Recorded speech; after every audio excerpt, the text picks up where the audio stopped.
محبت کا تیسرا سبب ہے سبب کمال۔ کمال کا مطلب یہ ہے کہ انسانوں کے اندر ایسی خوبیاں موجود ہو جو انسانوں کو عالم دنیا، عالم ملکوت، عالم آخرت تینوں میں مقام عالی کے مناروں پر پہنچا دیتی ہے۔ اور کمالات میں سب سے زیادہ اعلیٰ درجے کا کمال کمال علمی ہے۔ حضور اکرم صلی اللہ علیہ وسلم نے حدیث معراج میں ارشاد فرمایا کہ جبریل امین نے میرے پاس تشریف لا کر میرے سینے کو چاک کیا، پھر آب زمزم سے اندر کی چیزوں کو دھویا، اس کے بعد میرے سینے کو علم و حکمت سے بھر دیا۔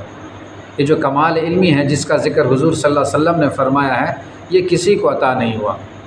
اگر کسی انسان کے اندر ملئی اعلیٰ کی اعلیٰ صفات موجود ہوتی ہیں تو پھر اس کے اندر اعلیٰ درجے کا کمال پیدا ہو جاتا ہے، جس کی وجہ سے ساری مخلوق اس کی طرف جھکتی چلی جاتی ہے اور سب اس کی دل دادہ ہو جاتی ہے۔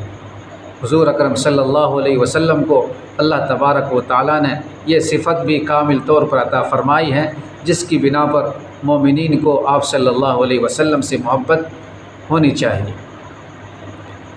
اللہ تبارک و تعالیٰ نے آپ کو اعلیٰ درجے کا کمال عطا فرمایا تھا، اور کبھی کبھی آپ کا کمال معجزے کے ذریعے سے ظاہر ہوتا تھا۔ مثلاً صلح حدیبیہ کے موقع پر 1500 افراد تھے، سارے پریشان تھے، پانی ختم ہو چکا تھا۔